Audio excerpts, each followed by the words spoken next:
Welcome to the Soul Tide podcast. I'm Brecken. And I'm Brittany. This is your space where we keep it raw, real, and 100% authentic. Let's get Soul Tide, sis.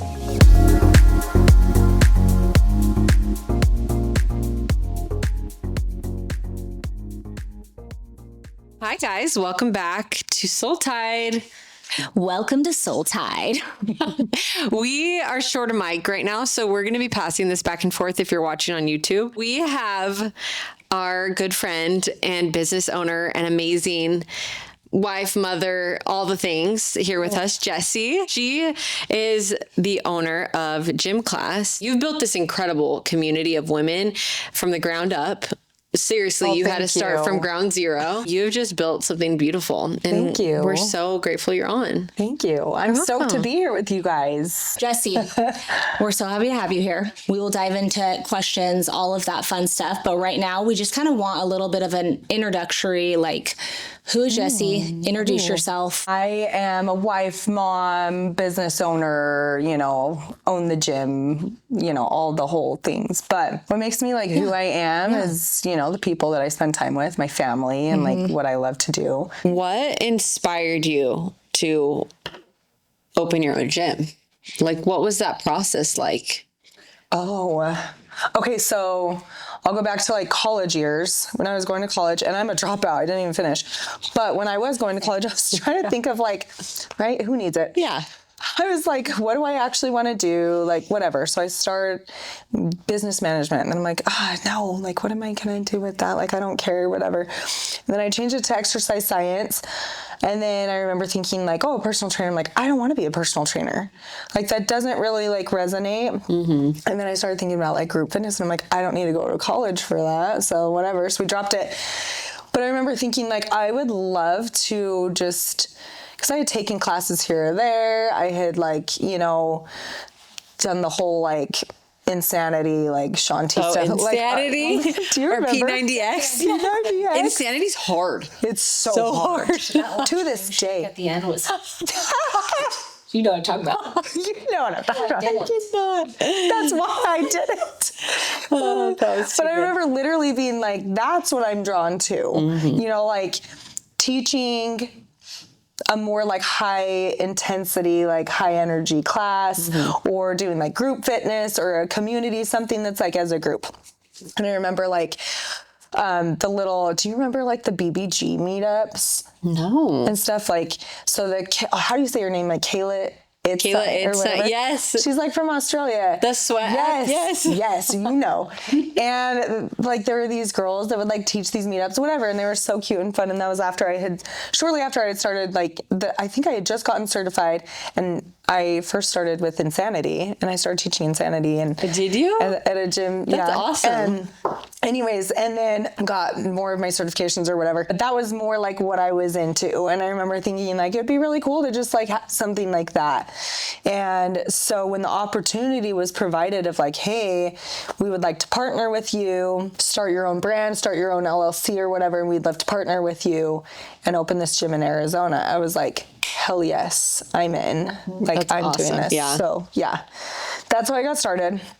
That's what got me here in Arizona. And then, yeah. That's awesome. Yeah, it was great. You just knew. You were sure. I love that. Yeah, I literally was like, I want to do this so bad. I don't even care that I don't know a single soul. Oh. Like, it was so bad. That's and like cool, though. You were both there, But yeah, literally, I remember after like our grand opening event, I remember looking at our list and being like, I have 3 members. I have 3 people. So I still remember the names too.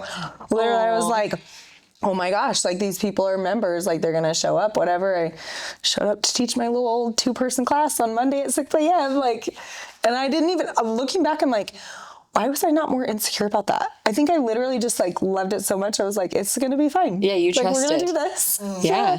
But anyway. Well, you saw the vision, Yeah. I really think that you did, and you knew, because now I've heard through the grapevine that the classes are so big. Duh. Yeah. It's it's such a blessing. Yeah. And like, it's so stressful at the same time. Yeah, I'm sure. It's like there's waitlists now, which is hysterical to look back on. I should just pull up old videos and just remember because, two people to, Then and now. Yeah, then and now. What was your relationship with your body and fitness like growing up? I would say it's been growing up. So like as a young child, I was very confident just naturally.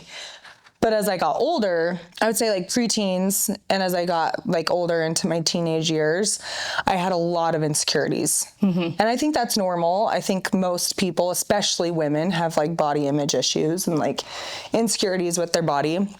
But unfortunately, I feel like a lot of that stemmed from like our parents' generation. Oh yeah. They had it probably worse than we did or do. Like I would say that like for me, it's like my whole life, it's been up and down. So Just like an ebb and a flow. yeah. And like, so even as a child, it was, like I was more confident as a younger child, like I said, and then I got into my preteen years and all of a sudden I had all these insecurities. I would like notice things that other girls would say or whatever, like as you get into sports and like into junior high and everyone's like getting dressed for gym and whatever, your different things that make you look different than somebody else or like things that, you might be a little bit more insecure about. And as I got older, those things may have changed or gotten worse or better with time. But even now, like adult years, I feel like even now it ebbs and flows like crazy sometimes. And I would feel like that's probably not abnormal for people, but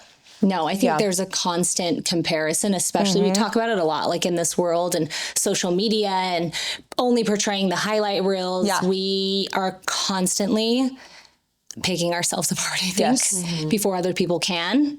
And, at the expense of what we think everybody else is perfect because that's all they're showing. You know, it's a recipe for disaster. But, yeah.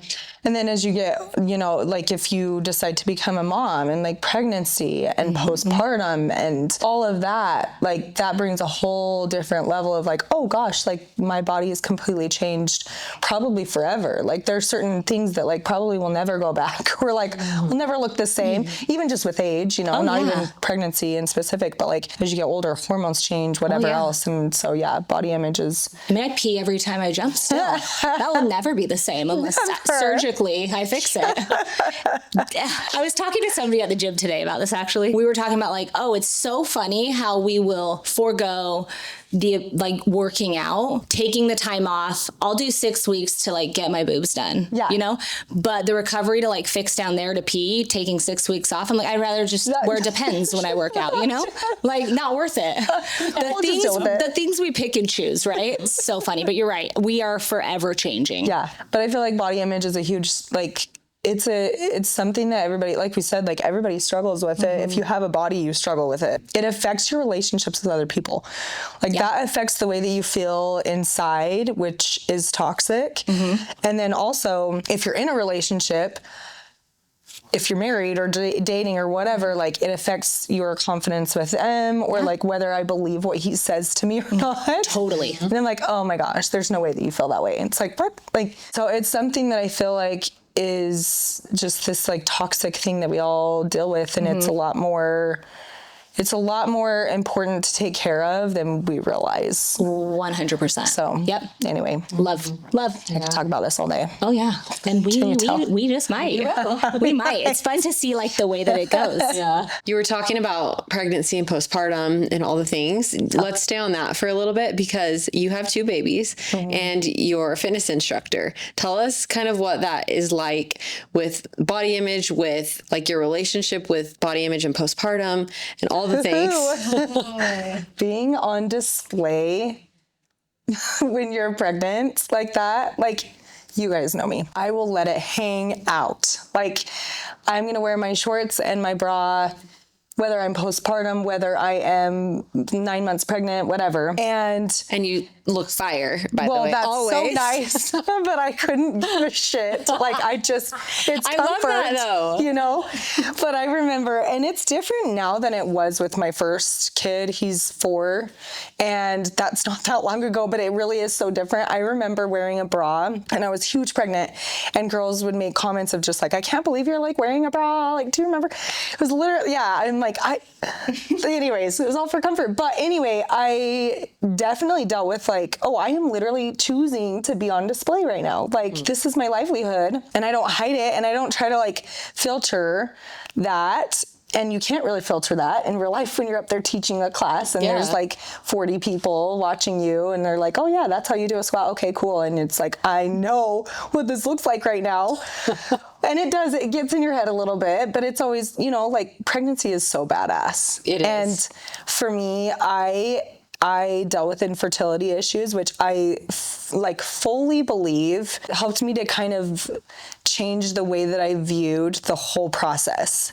Because I remember once I finally got pregnant with my first, I was literally just so freaking hyped to be pregnant. I was like, I don't give a shit what I look like. I don't care what gender it is. Yeah. Like, I don't care anything. I'm just so hyped to be pregnant. So that honestly was like a blessing. Now looking back, it's like, that's cool that I could like view it that way. But postpartum hits and you're like, oh, I don't just like hit my body. You're like, oh, I don't just cool. Oh, okay. Like, wait, this is kind of wild. So it gets in your head. Yeah. And both times it's definitely like been a mental thing that I've had to deal with of just swallowing my freaking pride and just being like, I chose this. I could full well pay someone else to teach these classes, but I love it so much. I want to do it. And it gives me so much like fulfillment in life. Like, I just literally like, I'm such a nerd, but like I get so much joy out of teaching and like moving with people. Well, that almost like trumped everything else, but it's hard. It's something that you have to, it's a daily struggle. Yeah. It's daily. And then the whole postpartum journey of like, okay, we're a year out and I still deal with like these issues, or I still feel like I'm, you know, trying to get back to what I was before or whatever. And it's definitely, it's hard. Yeah. And the fitness industry it can be toxic. Literally. It can be so toxic. I think about how like trippy it would be because you are your brand. Like, you sell your class essentially by like what you look like or like what the women, you know, like, and that would be a trip. And especially like being postpartum, it's like, how has that kind of affected you? I feel like the comparison game is crazy. And that's like where it all gets super toxic and really, really bad. Because honestly, once you have your baby, at least for me, like once I have my baby, I'm usually just like, I'm so freaking stoked to be able to like do a push-up and like let my belly hit the floor and not worry about it. Or like whatever, you know, be able to do a sit-up finally, or be able to do like I don't know if you guys feel this way. I literally just like, I'm like, oh my gosh, I can go running and like not have this thing sitting in my bladder or whatever. And if you just focus on that, it's like so beautiful and such an amazing experience and journey. But then the comparison game comes in.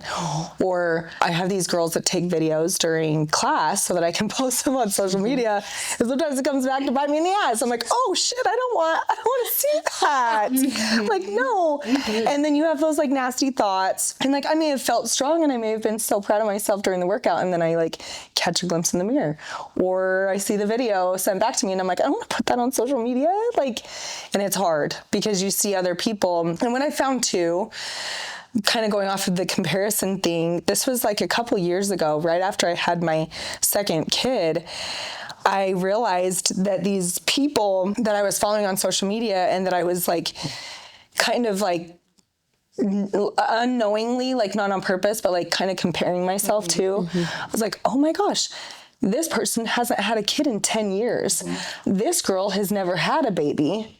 These 7 people, most of them, honestly, I was like, they've never even had a baby. These girls are like in their early 20s and I'm like inching into my mid 30s and I've had 2 kids now. And like, that's so different. It's a very different stage. Yes. So have you seen that trend recently that's like follow people with your same body type, your same build, like your same height and your same weight. And they'll like post a picture of like their height and their weight and like their size. And it's actually, I love it, because if you're sitting there comparing yourself to like a 5'11" girl that's like lean as shit, and you're like, wait, I'm like, I'm 5'6", and like, you know, it's never gonna work out. So I totally understand what you're talking about with that. Yeah, and it's like, you don't have to be a fitness instructor or like a gym owner to like deal with it. Like we all just deal with it. It's more just social media, but it's definitely like in my face daily. Oh yeah.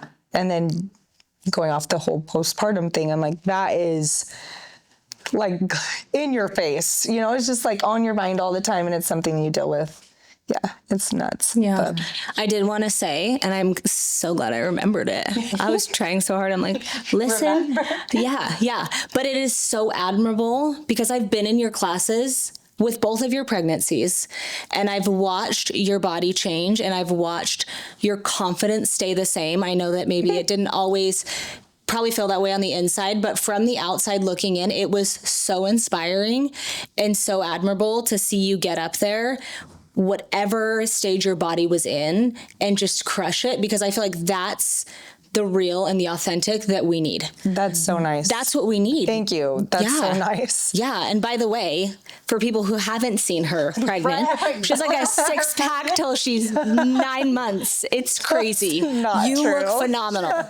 Yeah. You look incredible. Seriously. That's nice. What has it been like being a mom and a wife while growing this business? How has that been? How has it affected relationships? You know? Yeah.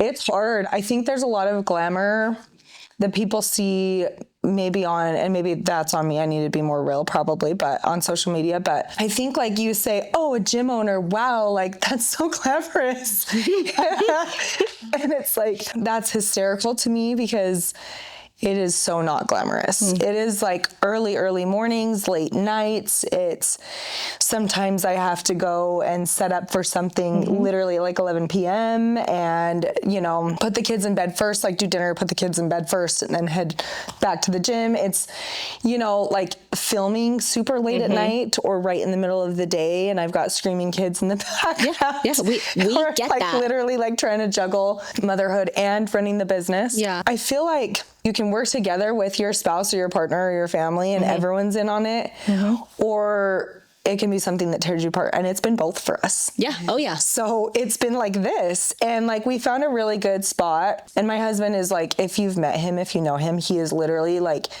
if he's on your side, he is like, he's ride or die. Yeah, he's ride or die. I love it. And so like, he's my ride or die. And he literally, like, we lived in Utah and we moved here to Arizona to open the gym. Yeah. And that was like before we had kids, before we even knew that we could have kids. We were told we couldn't have kids, and we were like, well, you know, let's do this, whatever. Yeah. And he was like, from day one, just like, yes, you got to do this. Like, I've got your back. So supportive. But then you have kids and life changes and everything's crazy. And we've gone through waves of just being like, this is a lot. Yeah. Like, is this worth it? This is a lot. And he, most of those times where it's gotten a little bit more harder on the relationship, on the family, whatever else, it's usually because the conversation comes back to around like, it makes me so happy. I love it so much. Like, I have poured so much into it, and I love it so much that like on the days that I can't be there at the gym, or I can't teach, or, you know, we're on vacation, or like last week I got so sick, I had to take the entire week off.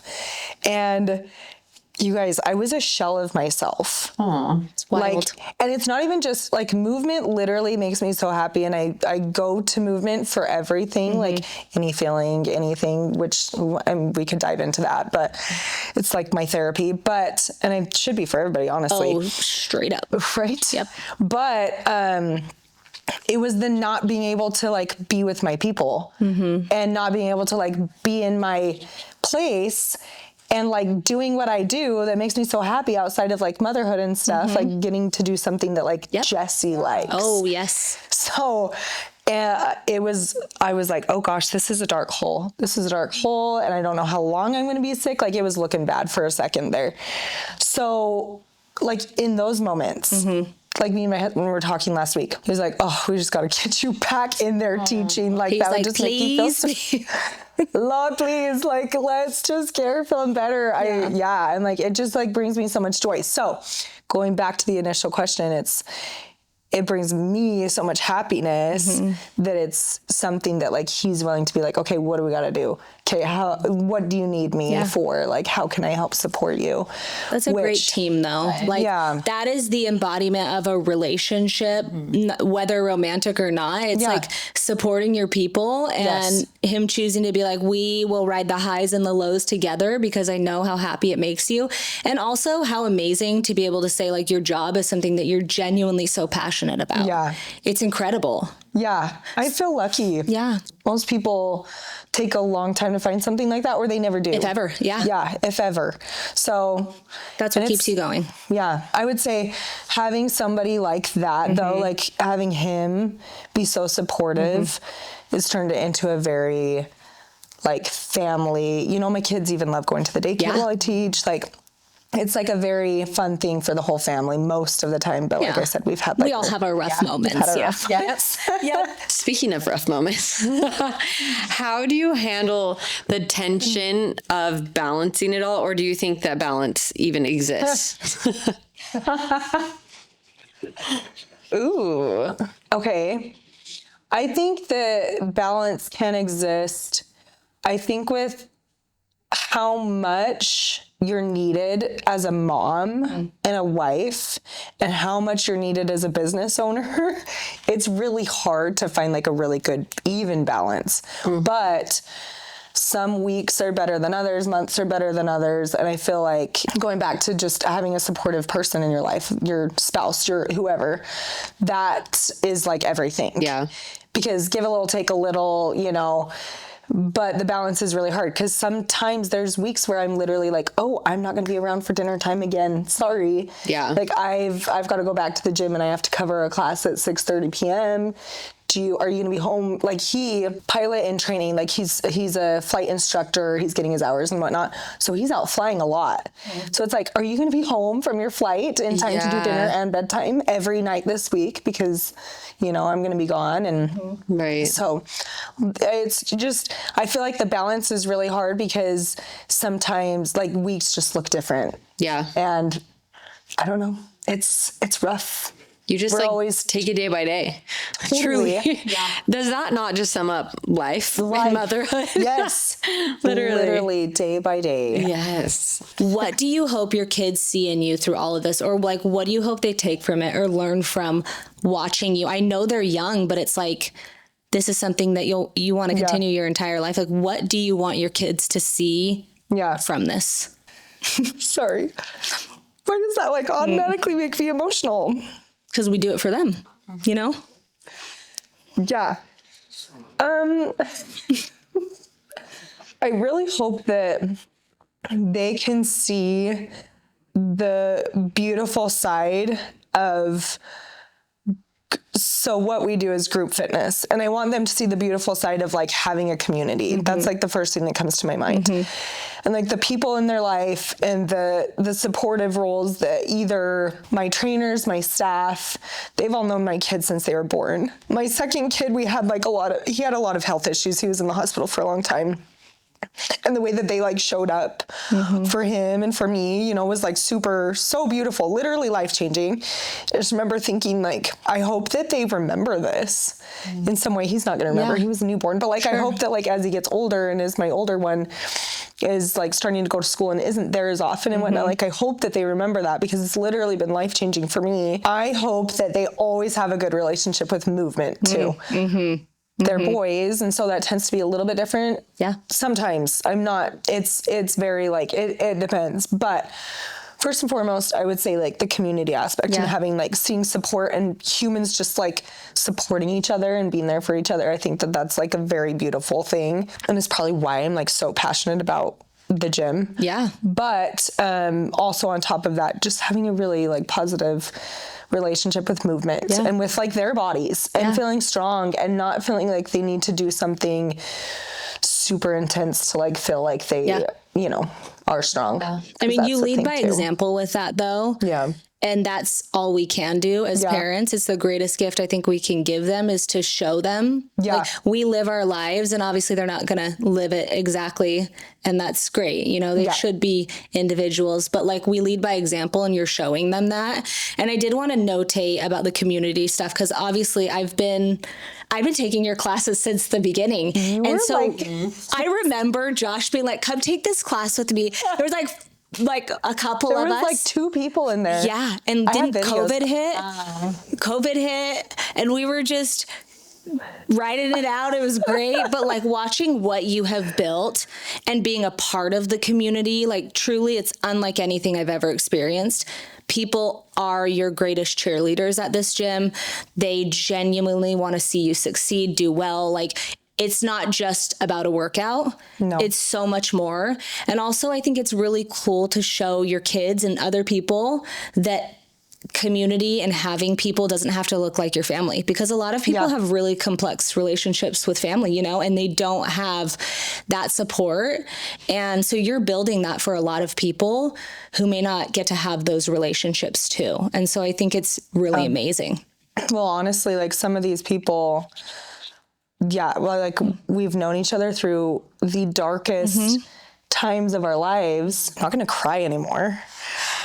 Well, you got Jessi to cry? I'm not going to cry. But like, there've been, and it probably just started with like COVID and the time of life that we were in too. And just like my age and starting to have babies and whatnot. And then other friends and people in my life, that things that they were going through. That bond is like for life, dude. No, it is. So it's amazing. I feel lucky to have like stumbled upon, or literally had them stumble through my doors within the first like 2 months of being open. 1 month, the first month of being open. Yes. And you built that. I don't think, I love that you give all the credit to everybody else, because that's like a true leader, and it's powerful. It's really cool. But like, none of us would have continued to go were it not for you and the environment you created and who you are and how you show up. Like, well, thank you. Your personality is great. It's magnetic. Like, people just love you. And so that's kudos to you. Now that you have kind of gone over like the high and the community of it all and your favorite parts, what has been the darkest part of your journey so far? Dark. Okay. Like, I feel like there's been a couple of like literal, you say those words and I'm like, darkest moment, boom, boom. There's like 2 that just like came up in my brain. So when I very first opened my doors, it was February 29th of 2020. And 2 weeks later, or like literally that week, you started hearing, it was a little before that, you started hearing the word COVID. I was like, oh, in China, they have this crazy sickness. That's wild. Oh, it sucks to be there. And then all of a sudden, we're like halfway through whatever, February. I can't remember when it was. I don't know. Anyway, or through March, sorry. Yeah, it was St. Patrick's Day. March. I had to shut my doors and I was like, shit. I just opened my doors, and we had moved here literally to open the gym. And I was so stressed beyond belief. I was like, my husband was still living in Utah, trying to wrap up some flight training. And then he was going to move down with me like the next month. I think there was like another month or 2 that we were going to be like long distance. Yeah. And I was going back to visit him like every 2 weeks. I can't remember exactly, but all of a sudden I had to shut my doors. And I was like, are you kidding? Yeah. What am I going to do? Like, there's no money coming in anymore. We just spent all this money. Also, I'm trying to like build hype and momentum. And like you said, there was like 2 people in class in the beginning, and I was finally getting like 5. And then all of a sudden I had to shut my doors. Anyways, so during that time we were closed. I want to say we were able to reopen. Gosh, I used to have these days just like... off the top of your head. Maybe you've healed from it almost. You don't remember, I feel like it was May. I could find out very quickly, but if I could look through pictures and stuff. But I feel like we were able to open back up in May. So what's that, 2 months without... That's a long time for a fresh new business to be shut down.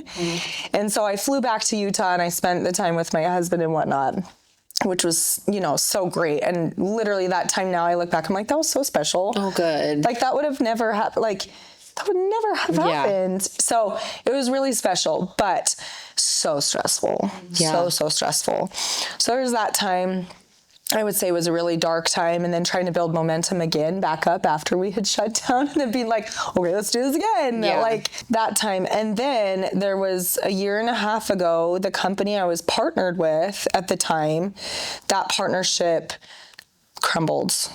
And I was literally like, what am I going to do? Mm-hmm. So like overnight we had to start our own brand and decide how we were going to run things and decide, do we start this tomorrow or do we wait a while? And I'm like, I can't afford to wait one single day.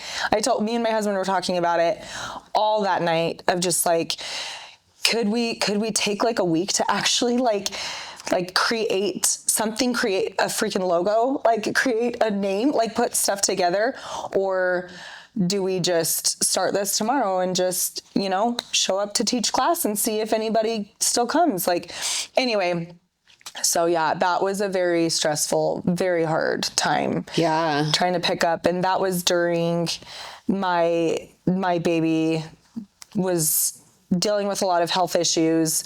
He was in the NICU for months. He had been released from the NICU at that time, but he was home hooked up to a lot of like oxygen and monitors and things. Like we had a mini NICU in our house. So I was like running on, I kid you not, like 1 hour of sleep per night. It was so bad for like months because those monitors go off or he like needs help in the middle of the night, whatever. Anyways, so in the middle of all of that. So I would say that was darker than COVID. I mean, if we're going to talk about what was harder, that was probably harder. So yeah. Anyway. Oh, I'm sure. Yep. The darkest, the hardest times right there. Oh my gosh. And kudos to you for being able to pivot so quickly and just like, you already knew intuitively but this is the thing. You had built this community and it's amazing. It just is a testament to who you are that people were so willing to have a full class the next day, You're so nice. Thank you. I feel like it was one of those things where it's like, it doesn't really matter if there's a brand name. It doesn't really matter if there's a logo or like if there's even a building. Like we could meet in a parking lot. We could meet, at a park across the street or something like that. Like anyways, but it's just, it was wild. It's amazing. It was so wild. That's crazy. But going through the NICU experience, but like obviously he was so much worse than my baby was, but it was breathing stuff as well. Doesn't matter. It's all. But I was a shell of a person, like looking at my baby and like trying to navigate like what would life look like without them? Because I know those feelings very well.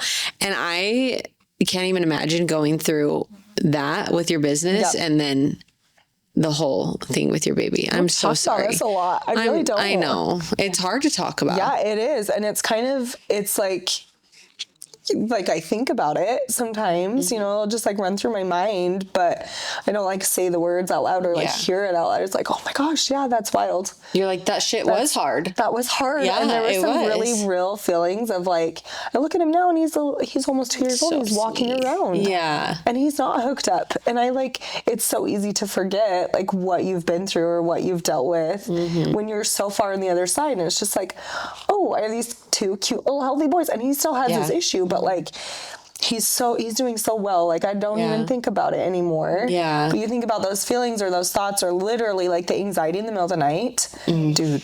Can't even imagine. I couldn't breathe. Like I would wake up and just stare at my ceiling fan and be like, I can't breathe. No, Jessi, I don't know how you did that because I didn't want to leave the hospital. I was like, I'm not leaving. Like, so seriously, you are so strong because that's hard. So are you. And that takes some, you're your son's hero, truly. You took care of him. You have to like almost go to a different place to like be able to be strong enough for them. Yeah. And like you said, you dealt with this too.